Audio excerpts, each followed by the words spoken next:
Hello, everybody. Can you all hear me clearly? Yeah. Okay, cool. All right. Thank you, everybody, for coming. My name is Jason, also known as Pinnacle, one of the owners here at Hustle.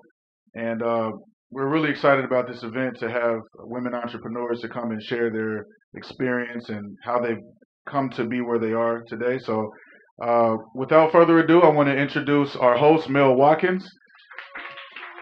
Thank you for coming up, Mel, and she will take it from here. Thank you, everybody. Thank you very much, Pinnacle, and thank you for hosting this at Hustle. Thank you very much. This is a great event. Before we get started, I want to say thank you to everybody for actually coming out tonight. I know we have coronavirus and rain, and everybody wanted to be at home asleep. I understand, but you came out anyway, and thank you so much. We appreciate you being here, definitely. Okay? So tonight we're going to listen to these three lovely ladies here. They're going to tell us about what it's like to be an entrepreneur in Korea, specifically a woman entrepreneur in Korea. But before we start all the information sharing, I want them to introduce themselves. Give us the skinny, tell us who you are, where you're from, what's your story in Korea, and most importantly, what's your business, okay? So hello, I'm Maria Sustines, and I came to create a tech startup, and so far I have, and that was in 2018. And now our company, me and my co-founder, our company is called Koriko, and we make AR for daily life, essentially. And the application we're making right now is for promotional content for consumer brands. So that's what we're working on now. I'll pass it to Amy. Thank you. Wait, hold on a second. Thank you, Marisa. There we go. Hello, my name is Amy, and I'm the CEO for Kesa. So I came to Korea in 2016. I'm from New York City, and I have a background in interior design, interior architecture, but I've always loved textiles and had a passion for fashion and design. And so I decided to come to Korea in 2016 to develop my company. And so what we do is we design sustainable luxury handbags and accessories that you style with everyday function. Thank you very much, Amy. Hello, my name is Kishelle Boone. I'm coming from Maryland, USA. I've been in Korea for quite some time and done quite a few different things. I've done my master's and PhD here, worked in government here. I started a company before this one, an education company that's still running. But now I do a zero waste company. It's called Waste Upso, Shireki Upso. So basically, we try to help people reduce their waste in businesses and just regular consumer-based products. Right now, we are located in Socho, near Naebang Station. We've been there since last year, and we founded ourselves in 2018, but we were official in 2019. And yeah, that's basically it. Excellent. Thank you, Kishelle. Excellent. Should I introduce myself as well? I just realized I started talking to you and you have no idea who I am. You're just this lady in a mask is telling us to listen to people. Okay. All right. So my name is Mel, and I am kind of everywhere and nowhere. What I do is a lot of different things. I've been doing on the business and entrepreneurship side. I've been doing business counseling for about 15 years. Business coaching, I suppose. I do corporate training right now, but I've also done some writing, some research, and a lot of other little things here and there. I can't really decide what I want my life to be about. So, anyway, here we are. Thank you guys all for coming out. So, the first question I have is, what got you started in business in Korea? And can you tell us the first steps that you took to becoming a business person here? So for me, when I came to Korea, I didn't know anything about Korean startups or that the government even offered programs to startups. But I took some classes at the Seoul Global Center, and then that led to getting an office there, which led to getting office at the Seoul GSC, Seoul Global Startup Center. And so for me, it's been a really great experience being here. I've met a lot of really great people that have really helped develop my business and taking it to the next level. And just networking and just meeting a lot of like-minded people that have the same passion and drive that I do. So I think Korea is really the perfect place for startups.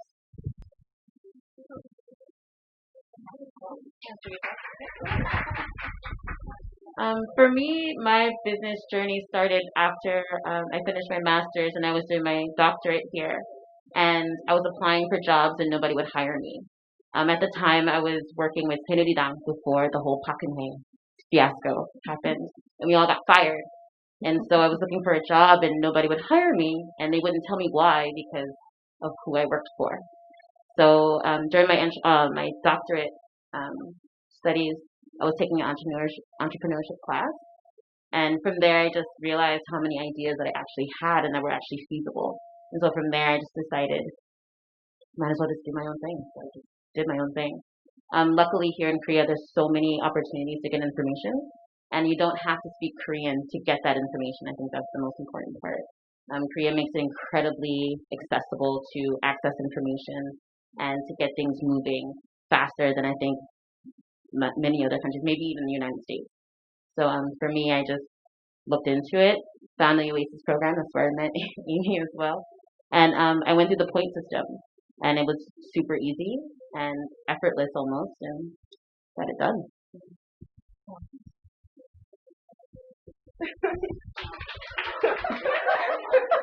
You guys are so supportive. All this clapping. Keep it up. Keep it up. So as for me, when I was in college, I worked at a well-connected startup in Silicon Valley, and I realized then that it was quite fun to work at a startup, I guess. And then after college, I went to go work at a huge conglomerate, and it was not fun. So I decided that I wanted to live in an Asian country simply because of the convenience. I had been working in Taiwan, but I did not speak a lick of Chinese or Taiwanese, so I decided that's not the place for me. I had been studying Korean in college, so I decided to move to Korea and start a tech startup, and that was kind of the process for me. And then I also went through the Oasis program and was at the Seoul Global Center and realized how convenient it was to start a startup in Korea, so I'm glad I chose Korea to start it. Awesome. Okay, so just to make it clear, all three ladies here are in really different industries, right? So Marisa, you're in tech. Amy, you're in fashion, would you say? Yeah, okay. And Michelle is in waste. Yeah, sustainable. Is that what it's called? That kind of industry is called the sustainable living industry? Sustainability, there we go. Okay, good. Okay, perfect. Most people think it must be really difficult to start a business here, but you all said it was very easy. So I guess that makes me wonder, what is something that's been a big challenge for you here? What's been your biggest business challenge here? So far for me, since we're focusing on investment nowadays, we find that a lot of investors that we go to, they find it, compared to Silicon Valley, you have to have a lot more proof to be able to get investment in Korea, and so that's how it's a little more difficult. It's not simply about networking, it's also about having to do more work than you would averagely in quote-unquote Silicon Valley. For me nowadays, the hard part that we're facing is that since the Korean government gives so much funding, a lot of investors that you go to will be like, well, why didn't you get your first step of funding from the government? Why are you not getting money from the government? But that's a timed kind of program that they have. So not everyone, depending on the timing, can get government funding. So we're working on that nowadays. So it's fun, always fun. So I would say for me, the biggest challenge is funding actually, because I think it's easy to start, but actually doing the business is the hard part and getting the money. And the thing is, there are more and more people who are wanting to start businesses here. And so it's really competitive. And I actually applied for some government programs early this year, and it's just extremely competitive.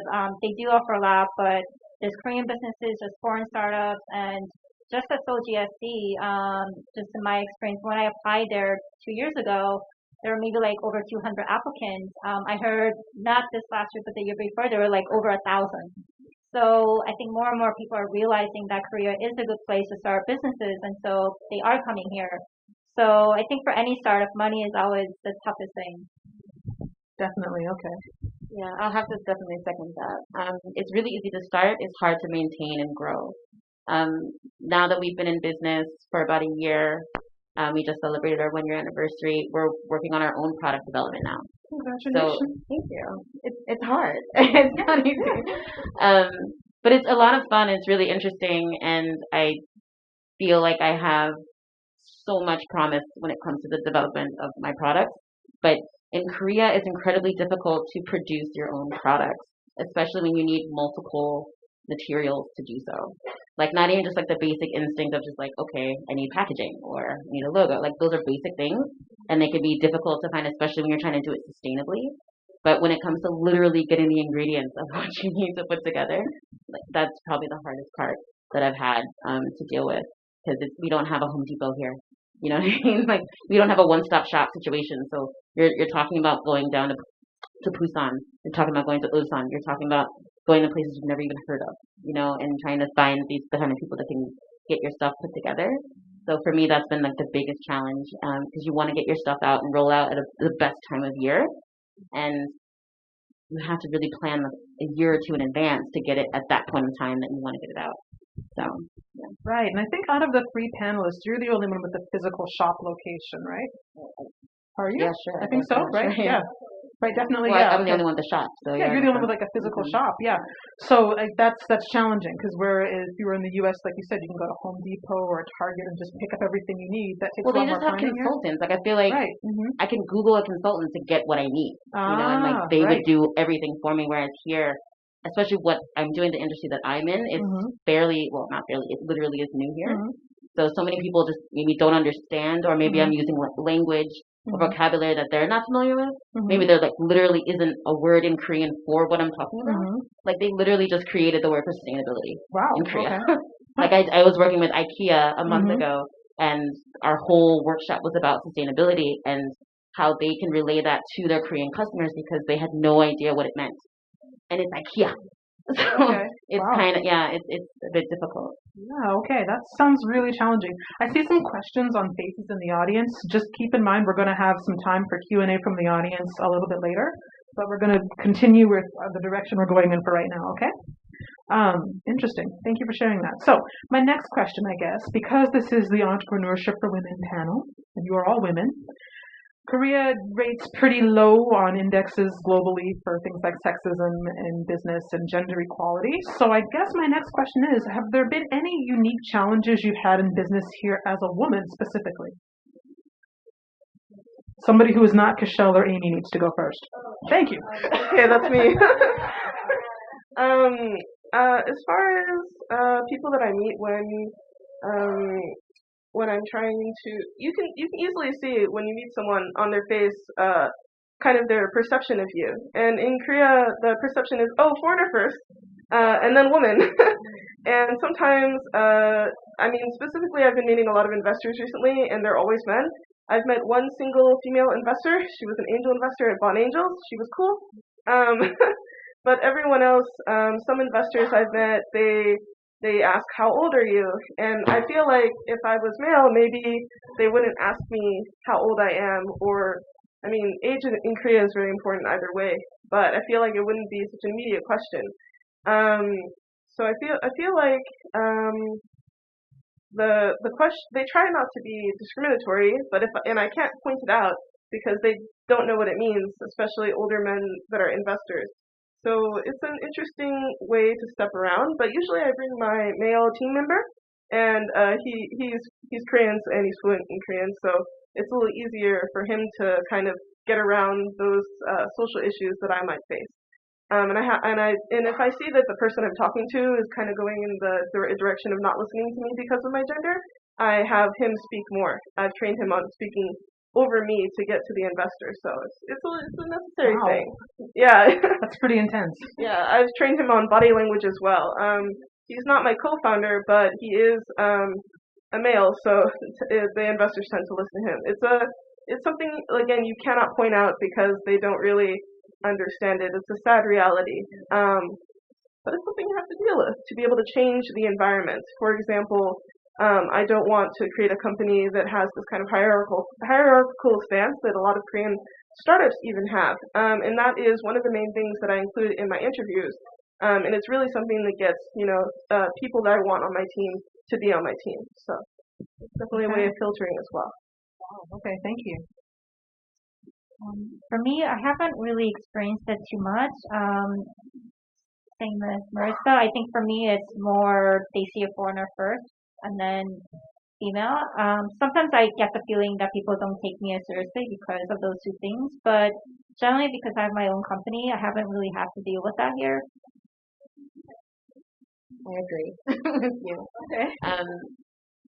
I think that's a question that we tend to get a lot, especially being a black woman in Korea. I always get that question, like, what's it like being a black entrepreneur? But, I mean, I think it's hard everywhere. There's always a stigma about being a woman, and there's certainly a stigma about being a person of color. But here specifically in Korea, I think I get it more so about the industry that I'm in as opposed to the fact that I'm a woman. I think that just hits the nail in the coffin, the fact that I'm a chick. I've done pitches where the judges themselves have told me straight up, quote, Koreans are too lazy to do zero waste, quote, end quote. Wow. So it's quite strange considering, coming from it's an agrarian society, so like, it's clearly not true. But you're talking to people who are these gatekeepers who are all men, who, in my opinion, have no real understanding of obviously zero waste, but even specifically just organizing a household. I think women in general, especially here, there's so many housewives. They know what it's like to organize a household and how much easier their life is by going a less waste or zero waste lifestyle. And they do it already by shopping at traditional markets. So it's already something that's in the lexicon. It's just not in the mail. Perhaps. I'm not really sure of that. Yeah. Yeah, that makes a lot of sense. You brought up something interesting here. You talked about pitching. Let's talk about that next, okay? All three of you have done pitching before, right? Okay. Now, some of you are starting businesses or have started businesses, and you're thinking about how do you get the money for that business, and pitching is one of those ways, right? And especially when you're just getting started, yeah? So can you guys tell us a little bit about what pitching is like? And also, can somebody explain what a pitch is? Because maybe not everybody knows, right? So what is pitching like? And just do you have any tips or recommended resources for people who want to put together a good pitch? When I first started pitching, I didn't really know what I was doing. I just kind of got up there and did what I thought was right. I mean, there's so many resources that you can use. I just YouTubed and Salesforce everything. And looked at what they were doing. The Seoul Global Center has mentors there to help you as well. Obviously, the Seoul Global Center has a business center where you can go to and talk to people about your pitch.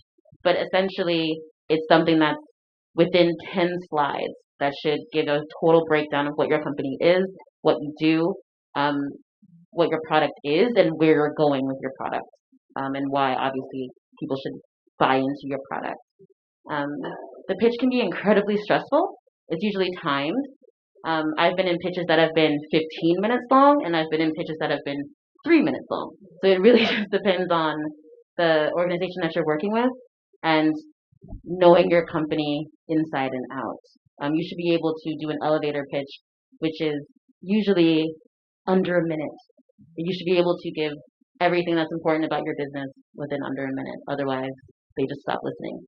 Think of it kind of like a YouTube video. What do they say? Like, the attention span is what, 30 seconds? You've got 30 seconds, essentially. So, for me, when I first started, I didn't really know what I was doing either. Of course, the first thing is to create a pitch deck, which shows, it's basically a short version of your business plan. And you have to keep in mind that for all of these pitches, your audience is going to change, and even the time is different. I've done pitches that are a minute, 3 minutes, 5 minutes, even 10 minutes, and they're all different. But what I've learned throughout all that, the most important thing is to really tell a story and not make it formulated or robotic. You have to really try to connect with the people that you're pitching to. But that's really hard because when you're up there, you try not to be nervous, but it's easy to get nervous, especially when you have all these people staring at you, and if they look forward, that makes you even more nervous, So you just have to really practice a lot, but then also know your business very well. So. As for me, I talk really fast. I've been trying to learn to talk much slower. Especially for people who don't have who have English as a second language. And I'm pitching mostly to Koreans. So my experience has been that my speaking quickly has been interpreted as nerves, which is not the kind of feeling that you want to give to investors. So it's quite interesting. Also saying, yeah, you have to practice giving your pitch, first of all. What was the original question again? Tell me about pitching. Do you have any recommended tips or resources? What is pitching like? Oh, yes. My tips are get into a program that teaches you how to pitch. Even if you can Google it on YouTube, some programs are really easily accessible, especially now in the age of Corona. I don't know if other people call it that, but I do. It is the age of Corona. We're all here in masks. So one of the programs that I really like is Y Combinator Startup School. They recently, as of 2019, made that entirely online. And when you get in there, you get a lot of good resources, and kind of you get to build a cohort as well. Usually it's more US based, so you might experience people who don't understand your issues, especially if they're tied to being abroad. But that's a really good program, and they have all of their previous lectures online for free, so just Google Y Combinator Startup School. And if you don't know Y Combinator, it's a really big accelerator in the US. And that's essentially how I learned to pitch. And like everyone else said, you do have to change your pitch based on who you're talking to and how long you're talking to them for. But you should always be ready to give the key points of your business under 1 minute. How to do that? You don't want to tell them everything like, oh, my business plan is it's a SaaS with some these kind of different KPIs. You want to be able to tell them kind of the main problem, your solution, and if you are operating your business already, what makes your business stand out from other businesses. For example, I have this much revenue or something like that. Those are known as KPIs. I recommend looking that up as well. So the breaking it down to like the most important thing each of you said, catch everybody's attention early, make sure that you're prepared, right? And use your resources. Look up KPIs. Yeah, right? Okay. Also body language is important as well. You might not think it is, but it definitely does affect how people perceive you. Definitely. So yeah. So do I look defensive right now? That kind of no thing? crossing arms. Right. No crossing arms. Don't talk too fast. There's a lot of things to think about, right? Can you talk a little bit more about your visa journey? Because that is question number 2. When I ask people, what do you think about starting a business here? The first thing they say is, isn't it really hard? Second thing they say is, how do you get a visa? So how did you guys wind up here visa-wise? As for me, I had the qualifications to get a D10 outside of the country. I had never been to Korea before, but I wanted to go move there. And I had plans to visit before I officially moved. But what I did was I lived in San Diego, so I went to LA, and I had if you have the only qualification I know is the one what's the word? Qualified for Yeah, okay. is that if you work for a Fortune 500 company for over 2 years or 1 year, then you don't have to have a degree from an Ivy League school, which I didn't. And so I went to the embassy and I was like, I'm applying for a D10 visa, and a D10-2. I knew the D10-2 existed, but the embassy people had never heard of a D10-2. And I said, I'm going to get a D8-4, which is the startup visa. And they said, we've never heard of a D8-4. And so it was very confusing because I went there to apply for something that exists, but they had no idea. So in the end, I was forced to get a D10-1, which, if you don't know, is the job-seeking visa. And the D10-2 is the preparing to start a startup visa. I don't know the official name of it. Maybe everyone else does. And so I got a D10. I came to Korea on July 1st, 2018. And that was actually the day that the Seoul Global Center's incubation program started. The reason why I moved to Korea so quickly was because I got accepted into the incubation program from San Diego. And I booked a plane ticket to get there on the day that I had to sign the contract for the incubation office. And then, I just went through the Oasis program, got the in 3 or 2.5 months, and applied for the D8-4, and have been on it since. Wow, thank you. Okay. Well, for me, there was really no issue because I'm an overseas Korean, so I have an F4 visa. So I feel very fortunate about that. Okay. Route number 2. Okay. I think maybe my visa journey has been quite extensive. I've lived in Korea for almost 16 years now. So I've had quite a few different visas. because I've had quite a few different jobs and done lots of different things. But I came into Korea as an English teacher the first time, and after that, I did my master's, but I was still on an E2 visa. Then when I did my doctorate, I had to change to a student visa. So when Okay. I started my whole entrepreneurship journey, I was still on my student visa. And then from there, I went back to a teaching visa so I can get the money to do my business. And then I switched to the D84 after finishing the Oasis program. Sorry, just so everybody knows, because some people might not. The D84 is what exactly? Is the business visa. Right. Okay. Yeah. Mm-hmm. There's been a lot of changes since I started, but when I first did it, you just needed the points. Luckily, I had already done a class because I was just interested. So, but they were able to take those points from like 3 or 4 years prior, and I was still able to apply them to that visa. So even if you can't take all the classes now, take them if you can, because they'll just hold those points for you whenever you decide to apply for the visa. At least that's what happened for me. So yeah, I did that. I had it for almost a year, and then I switched to an F visa. Yeah, Okay. F2 visa. Perfect. Yeah. Go ahead. As far as the D84 visa, there might be some new restrictions, but KPC, one of the operators of Oasis, they just a tip. If you're going to start a business and talk to KPC for some preliminary support, possibly the Oasis visa is like this nowadays too. If you don't have a tech startup, then they might disregard you. So I recommend just pitching your startup to be a tech startup, because the definition of tech startup is very broad.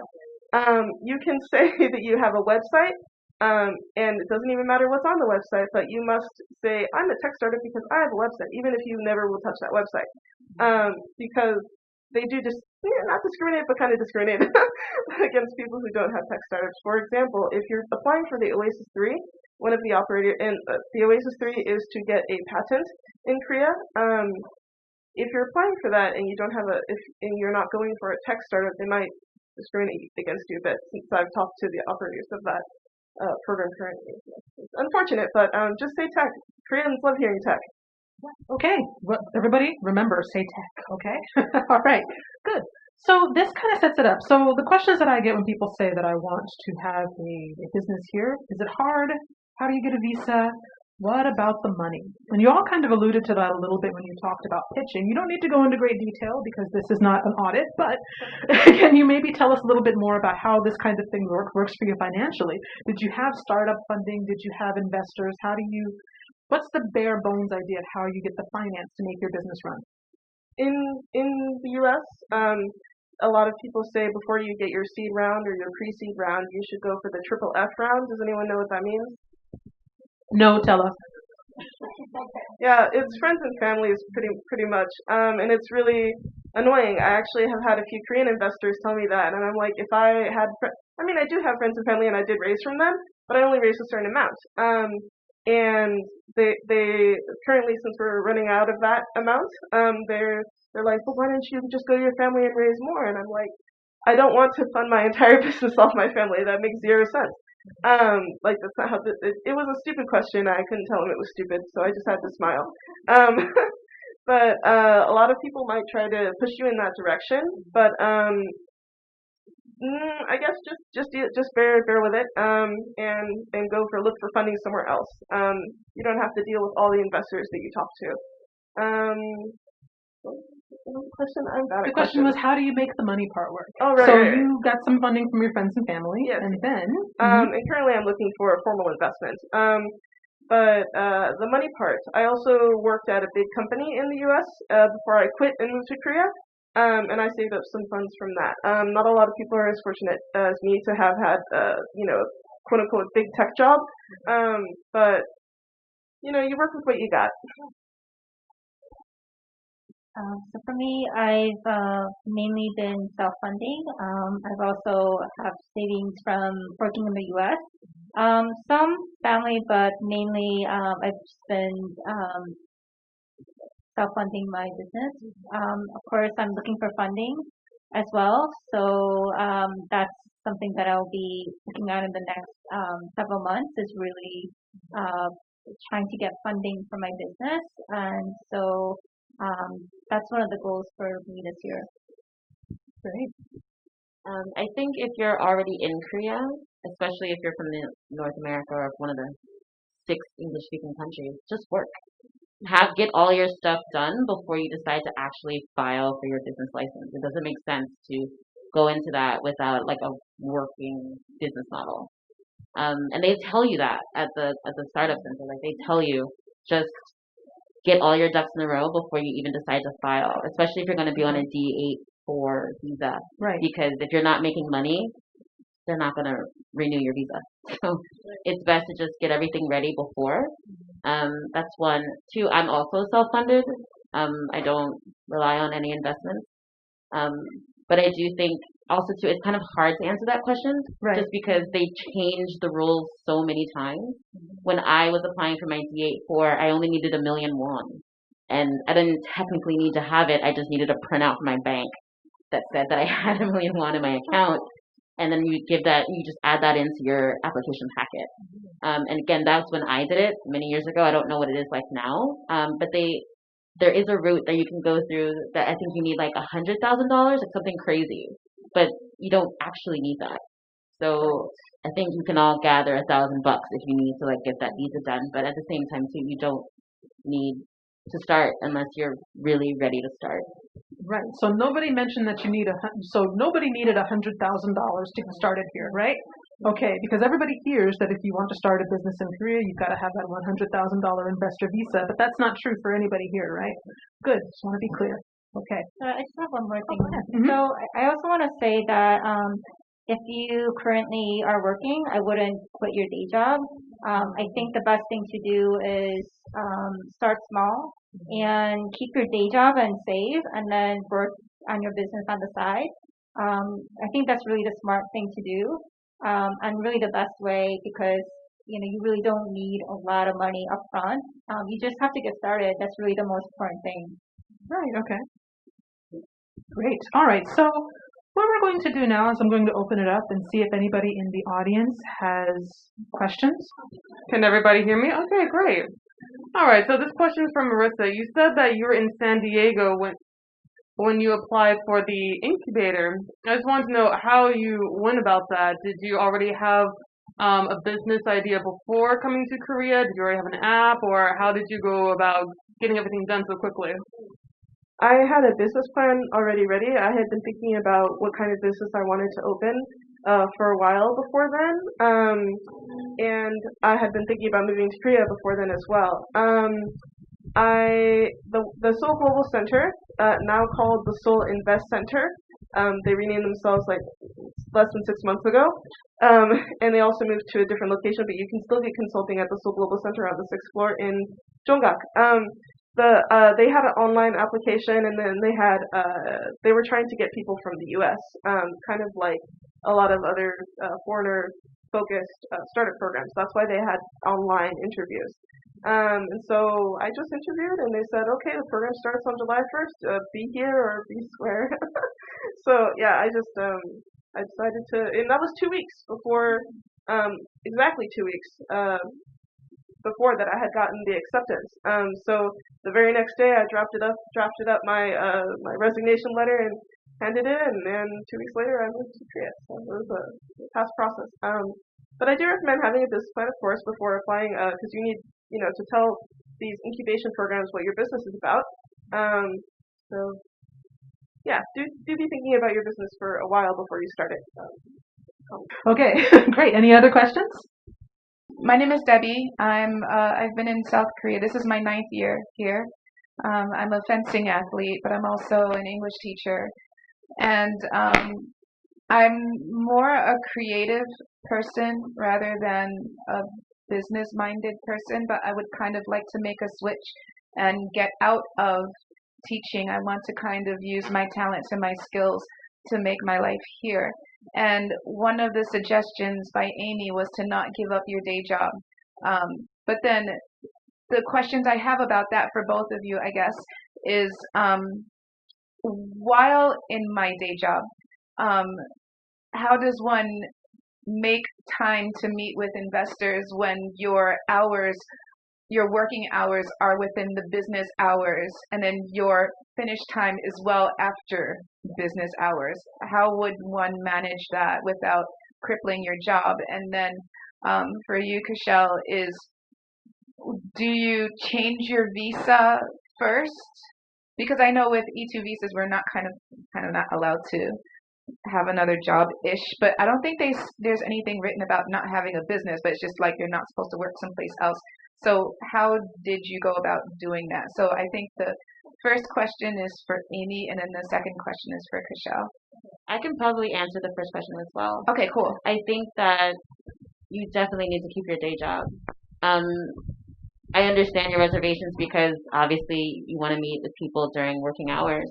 However, if you don't have a business, if you don't have a business model, why are you looking for investors? Right? Like you need to have all of that in place first and see if your business model works first.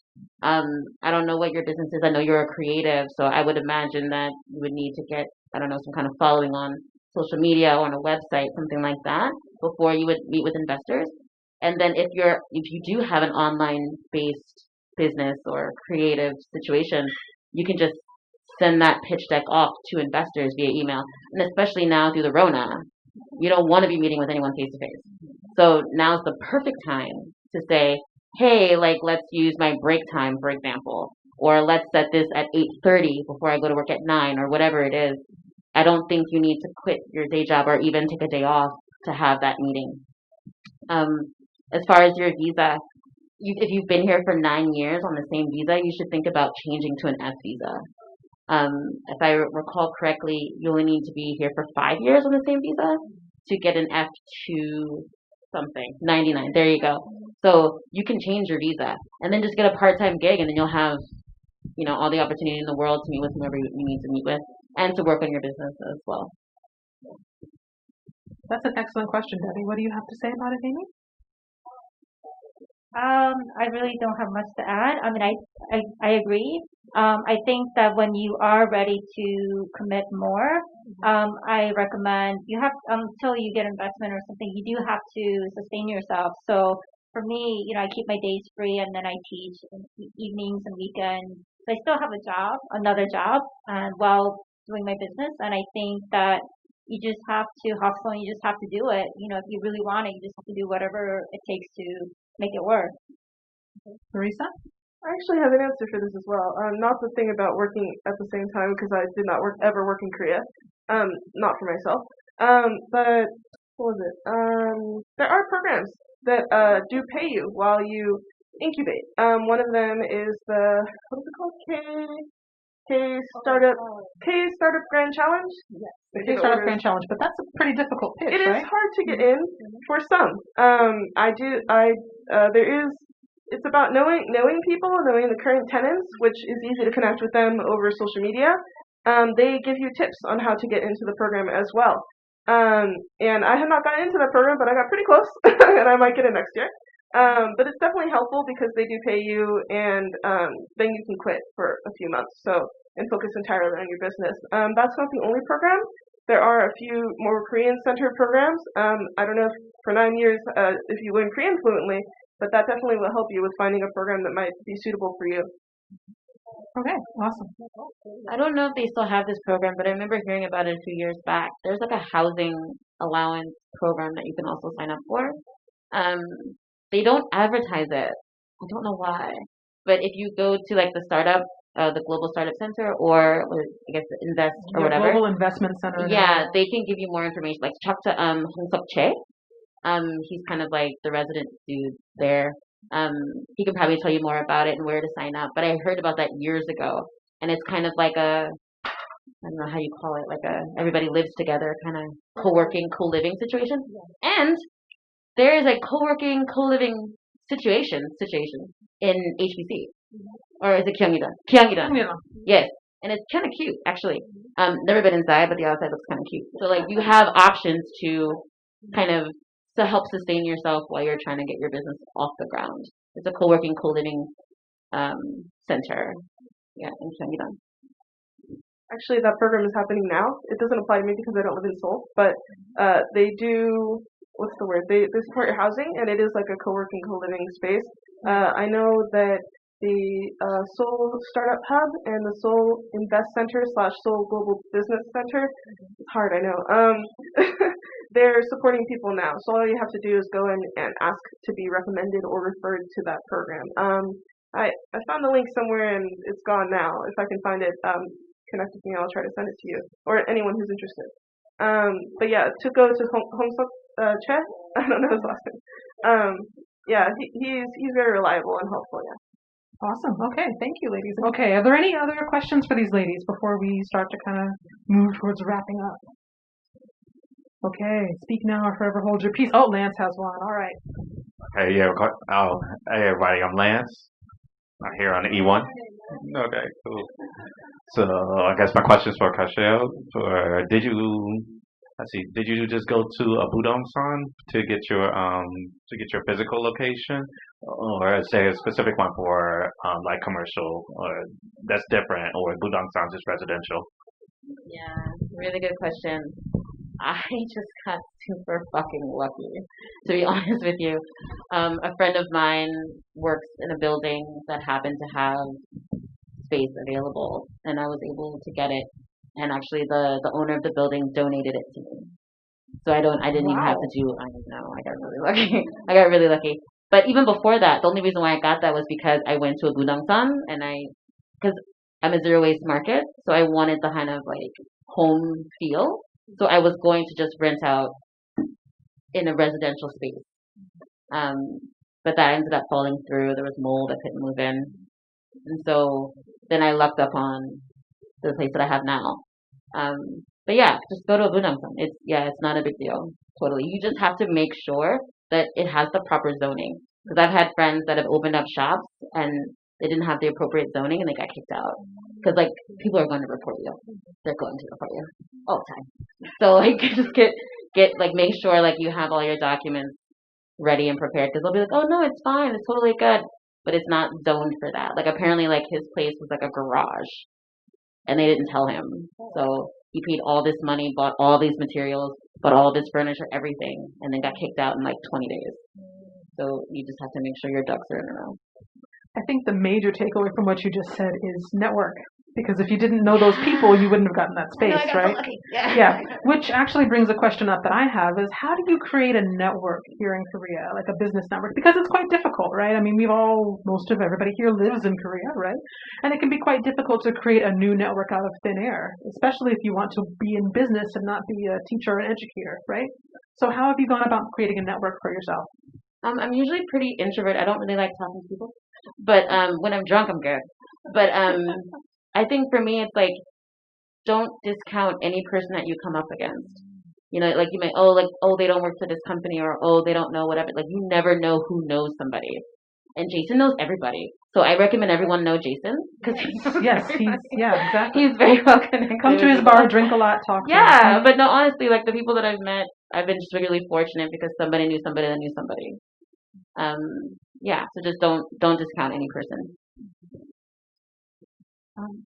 For me, I've really made an effort to network when I moved to Korea. So one of the first things I did was joining Toastmasters, partly also to hone my presentation skills, pitching skills.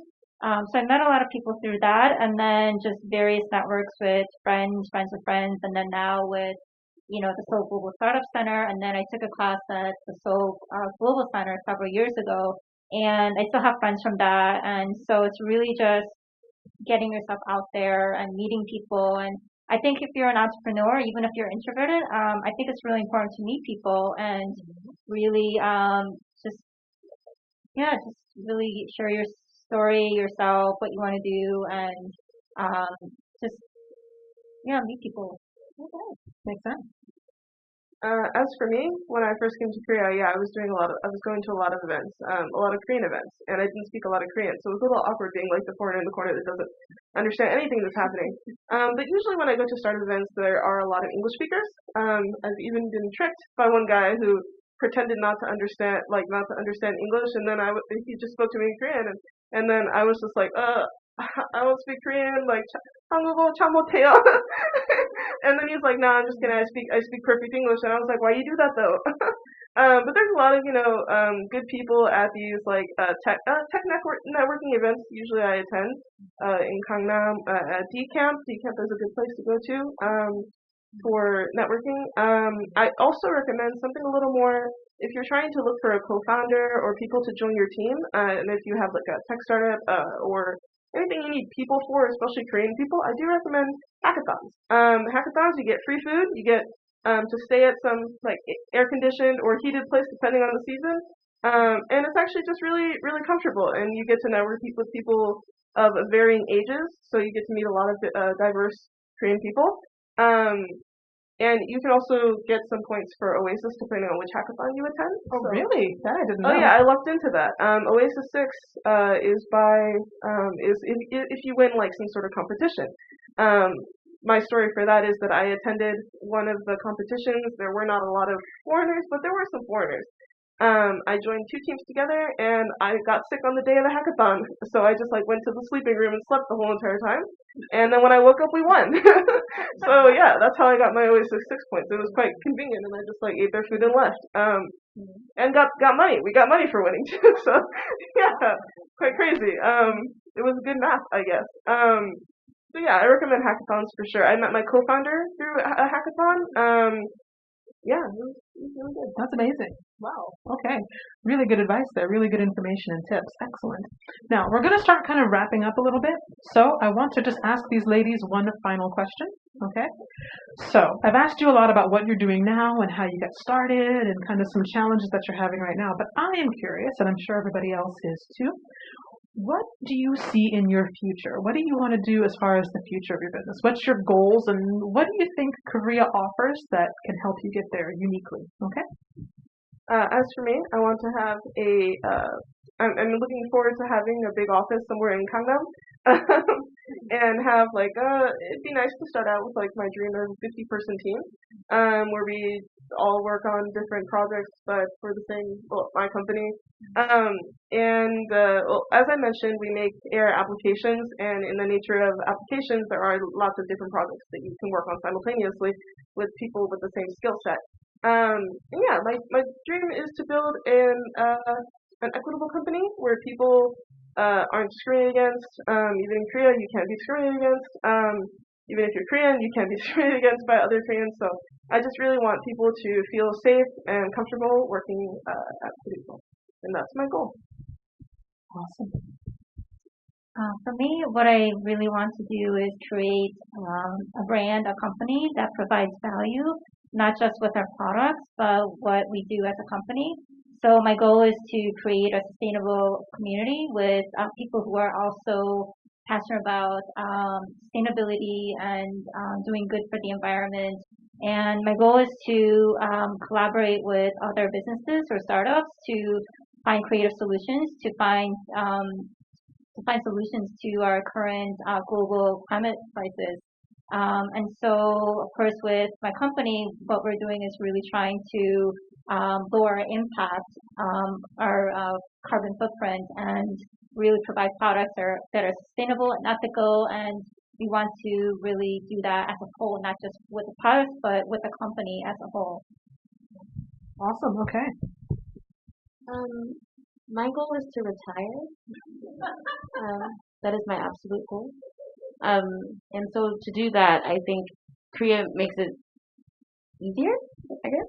Okay. Just because there's so much going on here that they just aren't aware of. There's so much going on around the world that it just isn't happening here. So you can be a huge trendsetter here in South Korea with things that have been going on for decades other places.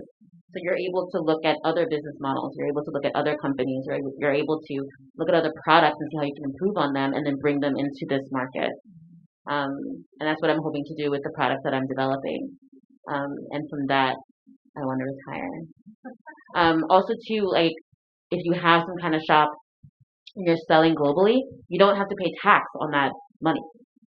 So the more you sell abroad, the better it is for you. Not just for tax purposes, but what I've learned here in Korea is that they like your business more if other companies like you as well. So if you have a huge following in the US, throughout Europe, something like that, it's only going to show more here. And people are going to buy your products more here. I just did Vegan Festa earlier this month, and we sold out of this product that I have from Germany. And it was because it was, oh, it's from Germany? Oh. And it's those kinds of things. So it's like, think about what is missing in the market here. Think about those gaps in the market, and then just attack it here in Korea. Awesome. Those are great answers, ladies. Thank you very much. Guys, can we give our ladies a hand? They've really given us a lot of good information tonight. Thank you so much to Cashel from Waist Up Sew, Amy from, what's your brand again? Thank you. Kesa. Awesome. And Marisa from Corico. Thank you guys very, very much. The ladies are going to be here all night circulating, so definitely grab them. Do some networking. We've talked about how important that is. These guys have done a lot of stuff, so network with them, chat to them. They're all friendly. None of you bite, right? Good. Okay. Getting out of Corona. Nobody's biting. All right. Good. Thank you very much, Pinnacle, also for hosting. All right, one more time. Can we get a round of applause for the ladies, for the host, and for our panelists? Definitely could not have had this event without you guys. It was really awesome. I'm sure everybody in the crowd is probably more appreciative than I am because, like this information is going to help them to catapult things in their lives. So this is really awesome. So we want to continue to do things like this. And in order to do so, please continue to support not just Hustle, but also our entrepreneurs up here in any way you can. It doesn't have to be money, but money's great. But, even just sharing stuff on social media, telling your friends about them. If you have somebody that will be a good contact, hook somebody up, right? So just, keep supporting our community so we can continue to grow together, all right? So thank you, everybody, for coming. Really appreciate you. Again, I'm Pinnacle. Have a great night. Enjoy yourselves. We got to close at 12 o'clock just to let everybody know. Because, government, Corona, the church, and all that. Everybody's getting Corona. All right. Thank you, everybody. Appreciate you. Something I forgot to mention. So as for us, we all do consulting. So if you have some company you need either tech consulting or creative consulting or product distribution consulting, definitely reach out to us. I believe our social medias were attached to the promotions for this. So definitely try to reach us there. We all reply. But a little bit more on consulting. We have consulted previous brands, previous companies before, all of us. And we're looking to really help and give back to the community, especially the foreign community. So if you have any issues or you need any help, especially with the Oasis visa or getting a visa in Korea, let us know. Thank you. Awesome. Thank you.